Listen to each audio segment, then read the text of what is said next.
মানুষের স্মৃতিচিহ্ন কি ধরে রাখতে হয়? ধরে রাখতে হয় কি ধরে রাখতে হয় না তা আমার সঠিক জানা নেই। তাই আমি এই যে উলট কম্বল গাছ আর পাউলিনিয়া গাছের সাথে খুব বেশি একটা পার্থক্য দেখি না। কাণ্ড, পাতা কাছাকাছি। অনেকেই দেখলে অবাক হবে যে মিল আছে, বয়সও কাছাকাছি। বরং পাউলিনিয়া কিছু ছোটই হবে কিন্তু দেখতে লম্বা মনে হয়। আর ওদের ভাই ব্রাদারদের অবস্থা দেখলে মনে হয় যে অনেক সিনিয়র এই উলট কম্বলটার থেকে পাউলিনিয়া। কিন্তু না, পাউলিনিয়া সিনিয়র না, সিনিয়র হচ্ছে উলট কম্বল। সেখানে বেশ কিছু গাছ দেখা যাচ্ছে, এগুলো একটা টবে লাগিয়েছিলাম, যে টবটা প্রয়াত মামুন মামা আমাকে দিয়েছিলেন। গাছগুলা বাঁচানোর জন্য আমি কোনো ঝুঁকি নিতে চাই নাই।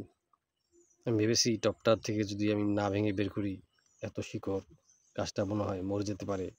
আমি আসলে কোনো ঝুঁকি নিতে চাই নাই, টবটা ভেঙে গাছ লাগিয়েছি এখানে কয়টা। আর এদিকে আরেকটা আছে, দেখাবো নে। তো পাউলোনিয়া আর উলট কম্বল কাছাকাছি। নিচে দেখা যাচ্ছে এটা হচ্ছে আমাদের সেই আলু বোখারা গাছ, প্রিয় গাছ আমাদের আলু বোখারা, মশলা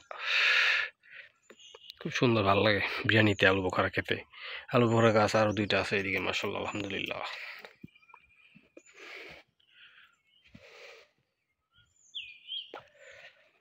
কলা গাছগুলা কিন্তু তেমন বাড়েও নাই, আমারও এখন কলা গাছগুলোরে কন্ট্রোল করে ফেলতে হবে।